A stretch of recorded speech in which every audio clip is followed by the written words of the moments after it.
SC వర్గీకరణకు సంబంధించి A B C D వర్గీకరణకు సంబంధించినటువంటి విషయంలో సుప్రీంకోర్టు కీలకమైనటువంటి ఆదేశాలు అయితే ఇవ్వడం జరిగింది. మాలా సామాజిక వర్గానికి సంబంధించినటువంటి నేతలు అయితే దాన్ని అపోజ్ చేస్తూ వస్తూ ఉన్నారు. ఢిల్లీ వేదిక కూడా వారికి సంబంధించినటువంటి నిరసనను తెలిపినటువంటి సందర్భాన్ని మనం చూసాం. మనతో పాటుగా మాల మహానాడు రాష్ట్ర అధ్యక్షుడు పిల్లి సుధాకర్ ఉన్నారు. అసలు ఎలాంటి కార్యాచరణ వారు రూపొందించబోతున్నారో తెలుసుకుందాం. అన్న నమస్తే.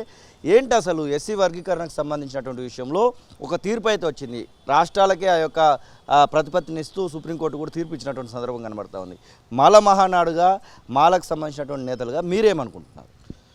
మొట్టమొదటిగా అంటే ఆగస్టు 1వ తారీఖున వచ్చినటువంటి సుప్రీంకోర్టు తీర్పు ఏదైతే ఉందో, 7గురితో కూడిన ధర్మాసనం ఇచ్చినటువంటి తీర్పు, రాష్ట్రాలకు ఎస్సీ వర్గీకరణ చేసుకోవచ్చు అని చెప్పి ఏదైతే తీర్పు ఇచ్చిందో ఆ తీర్పులోనే అస్పష్టత ఉంది. ఆర్టికల్ 341 సవరించకుండా, పార్లమెంట్లో నీకు మెజార్టీ ఇవ్వకుండా, మెజార్టీ తీర్మానం చేయకుండా, రాష్ట్రపతి సవరణకు ఆదేశించకుండా ఎట్లా సాధ్యం అనేది ఒకసారి మనం ఆలోచించుకోవాలి.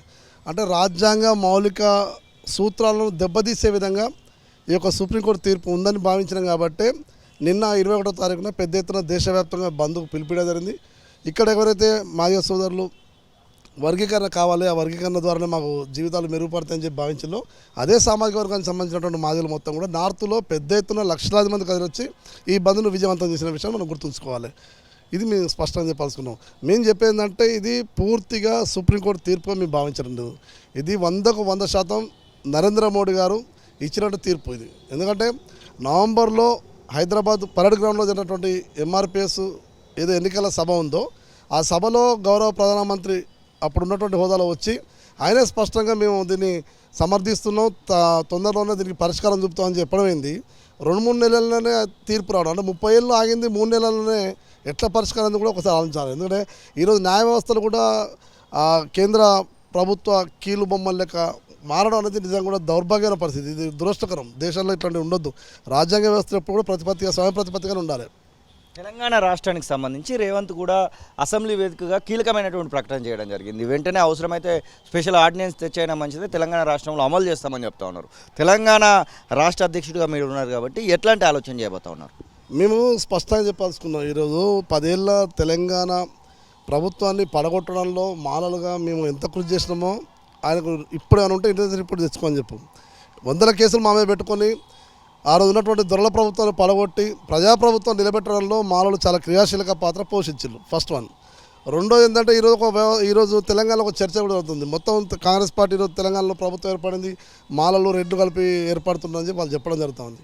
మేమేమంటున్నాం అంటే అంత అత్యుత్సాహం పనికిరాదు. ముఖ్యమంత్రి గారు అసెంబ్లీలో ఉన్నప్పుడు ఆన్ ది స్పాట్, అంటే ఇక్కడ సుప్రీంకోర్టు తీర్పు 7గురితో కూడిన ధర్మాసనం తన 564 పేజీల ప్రతులను చదవకుండా, వివరించకుండా ఆ తీర్పు కంప్లీట్ కాకముందుకే చట్టసభలో నువ్వు ఎట్లా ఆర్డినెన్స్ పాస్ చేస్తావు, మొట్టమొదటి తెలంగాణ చేస్తా అని చెప్పి ప్రకటిస్తావు. ఇది మా మనోభావాలు, మాలల మనోభావాలు స్పష్టంగా దెబ్బతిన్నాయి. ఎందుకంటే మేము ఎందుకు ఈరోజు బాధపడుతున్నాం అంటే అన్ని పార్టీలు వ్యతిరేకమే, కాంగ్రెస్ పార్టీ వ్యతిరేకమే. కానీ గౌరవ ముఖ్యమంత్రిగా, ఓ ముఖ్యమంత్రి హోదాలో ఉన్న వ్యక్తి ఆ యొక్క తీర్పును ప్రతులు చదవాలి, న్యాయ సలహాలు తీసుకున్న తర్వాత దాని మీద సాధ్యాసాధ్యాలు ఆలోచించి ఓ నిర్ణయం తీసుకుంటామని చెప్పి ప్రకటిస్తే అది బాగుండు. అంటే మేమే ముందు బీజేపీ ఇక్కడ దీన్ని క్రెడిబిలిటీ తీసుకుంటా చెప్పి వాళ్ళే రాజకీయాల కోసం మమ్మల్ని పని చేస్తే ఇక్కడ మాలమాదిల మధ్య పంచాది. ఈ పంచాది 30 ఏళ్ళుగా ఉండొచ్చు, కానీ మేము ఎప్పుడు కలిసే పని చేసుకుంటూ పోయినాం. ఎవరు సైద్ధాంతిక పోరాటాలు చేసుకుంటే ఉమ్మడి సమస్య వచ్చినప్పుడు రాజ్యాంగం రద్దు చేసే క్రమాలు కావచ్చు, రిజర్వేషన్లను సవరించే పరిస్థితులు కావచ్చు, కృష్ణమాది గారితో కలిసి మేము పనిచేసినాం దేశవ్యాప్తంగా. సిఏఏ, ఎన్ఆర్సీ ఏదైతే ఉన్నాయో అవన్నీ కూడా వాటి మీద కూడా దేశవ్యాప్త ఉద్యమంలో కలిసి పనిచేసినాం. అంటే ఇంత ఐక్యంగా ఉన్నటువంటి వ్యక్తుల మీద ఈ రకమైనటువంటి దెబ్బతీయడం అనేది నిజంగా కూడా చాలా దౌర్భాగ్యమైన పరిస్థితి. ఇది వాస్తవం చెప్తున్నాం. ఇది పూర్తిగా రాజకీయ ప్రకటన, రాజకీయ తీర్పు. ఈ దేశంలో దళితులు అంటోళ్ళు ఐక్యంగా ఉంటే రాజ్యాధికారానికి పోయే అవకాశం ఉంది. కాబట్టి ఆ యొక్క అవకాశాన్ని దెబ్బకొట్టాలని చెప్పి మనవాద సిద్ధాంతాన్ని ముందు పెట్టి ఈరోజు మా మధ్యన ఈ విభజన సృష్టిని దేశంలో నిన్న చూస్తే అల్లకల్లో బీహార్లో ఘోరమైన లాఠీ చార్జీ, చాలా చోట్ల హింసాత్మక సంఘటనలు జరిగినాయి. అంటే ఇదంతా కావాలని చెప్పి మా మధ్యన వైషమ్యాన్ని క్రియేట్ చేస్తుందని చెప్పి మేము భావిస్తాను. కాంగ్రెస్ పార్టీలో కూడా మాల సామాజిక వర్గానికి సంబంధించినటువంటి ఎమ్మెల్యేలు ఉన్నారు, మంత్రులు కూడా కొంతమంది ఉన్నారు. వాళ్ళ యొక్క సపోర్ట్ ఎలా ఉంది మాల మహానాడుకు కానివ్వండి, మీ యొక్క పోరాటకు కానివ్వండి? ఇప్పుడు ఒక అంశం చెప్పాల్సిన స్పష్టంగా మా ఎమ్మెల్యేలో స్పష్టంగా వాళ్ళు క్లారిటీగా మాకు చెప్పడం జరిగింది. మేమేమున్నా ముఖ్యమంత్రి గారితో మాట్లాడతాం, ఏమున్నా కూడా ఒక అంశాన్ని తీసుకున్నప్పుడు పార్టీ కావచ్చు వాళ్ళు సైద్ధాంతికంగా తీసుకున్నప్పుడు దానికి ఒక హేతుబద్ధత ఉండాలి, దానికి ఒక శాస్త్రీయమైన విధానం ఉండాలి. ఏ శాస్త్రీయమైన విధానం లేకుండా వర్గీకరణ ఆర్డినెన్స్ తీసుకొస్తానది కరెక్ట్ కాదు. మేము ముఖ్యమంత్రి గారి దృష్టి తీసుకుపోతాం. ఏదేమైనప్పటికీ కూడా ఇక్కడ ఈ రాష్ట్రంలో ఈ వర్గీకరణ జరగాలన్నా, ఏ రాష్ట్రంలో జరగాలన్నా, ఎక్కడ జరగాలన్నా సుప్రీంకోర్టు మొన్న ఇచ్చిన తీర్పులో ఉంది, స్పష్టంగా ఉంది. శాస్త్రీయమైనటువంటి ఆధారాలతోటి విధానాలతోటి మీరు ముందుకు పోవచ్చు రాష్ట్రాలని చెప్పినాయి. మేమేమంటున్నాం, ఈ తెలంగాణలో మాలల జనాభా ఎంత, మాదిగల జనాభా ఎంత, ఉపకులాల జనాభా ఎంత, మొత్తం ఎస్సీల జనాభా ఎంత, వాళ్ళ ఆర్థిక సామాజిక పరిస్థితి ఏంది, సాంఘిక పరిస్థితి ఏంది, మొత్తం స్పష్టంగా బయటకు వచ్చిన తర్వాతనే దీని యొక్క ఆలోచనను ఇంకో ముందడిగడానికి మీకు ఆస్కారం చేయాలి తప్ప ఏదో రాజకీయ అంశాల కోసం మా మధ్యన ఉన్నటువంటి సున్నిత అంశాన్ని మీరు దీన్ని రాజకీయం చేద్దని మేము విజ్ఞప్తి చేస్తున్నాం. ఇప్పటికైనా ఒకవేళ తగ్గకుండా సుప్రీంకోర్టు గైడ్లైన్స్ని అమలు చేస్తూ రాష్ట్రాల పరిధిలోనే వర్గీకరణ ఏబిసిడిని చేస్తే నెక్స్ట్ స్టెప్ ఎలా ఉండబోతోంది? మేము అంటే ఇది చెప్పడం కాదు, ఆల్రెడీ గతంలో చేసి చూపించినాం. గతంలో చంద్రబాబు గారు కూడా ఇట్లా ఆర్డినెన్స్ తీసుకొచ్చి వర్గీకరణ చేసినప్పుడు ఆయనను కూలగొట్టడంలో ఏ ప్రాంతం వహించినో మాలలు ఈ రాష్ట్రంలో, అప్పుడు ఉమ్మడి రాష్ట్రంలో అది చరిత్రలో ఆధారాలతో సాగుంది.